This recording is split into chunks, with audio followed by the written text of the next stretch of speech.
Aktar minn 34,000 bozza f'toroq residenzjali u distributori madwar Malta se jinbidlu b'dwal LED moderni sal-aħħar tal-2028. Dan bisaħħa ta' proġett ta' 13 miljun euro mniedi mill-Ministeru għall-Enerġija. Il-proġett se jwassal għal tnaqqis ta' aktar minn 60% fl-użu tal-enerġija, ekwivalenti għal 3,000 tunnellata inqas ta' emissjonijiet fl-arja fis-sena. Il-Ministru għall-Enerġija Mirjam Dalli flimkien maċ-Chairman Eżekuttiv ta' Ena Malta, l-Inġinier Ryan Fava, żaru l-Fgura fejn bħalissa qed jinbidlu 540 bozza bħala l-ewwel pass f'dan l-isforz nazzjonali. Hija lampa li hija ddiżinjata dak li ngħidulu aħna warm white hija wkoll bħala lampa ddiżinjata biex ma tagħmilx dak li ngħidulu light pollution.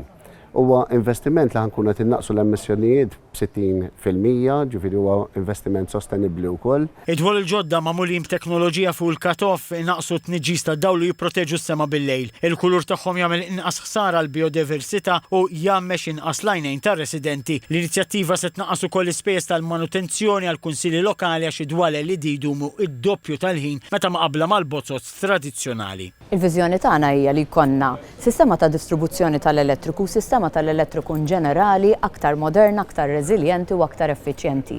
U għalhekk li għaddejjin b'diversi xogħlijiet ta' rinforzar, imma xogħlijiet ukoll fil-toroq tagħna. Il-Ministru qalet li dan l-investiment mhux biss inaqqas il-konsum tal-enerġija u l-emissjonijiet iżda joffri komunitajiet aktar siguri u sostenibbli bħala parti mit-tranzizzjoni lejn enerġija nadifa f'kull belt u raħal. Il-proġett jibni fuq il-Programm Nazzjonali ta' Bdil tad-Dawl fit-toroq arterjali li ġie implementat b'suċċess mill-Aġenzija tal-Enerġija u l-Ilma u issa se jespandi l-benefiċċji tiegħu għal kull lokalità f'Malta.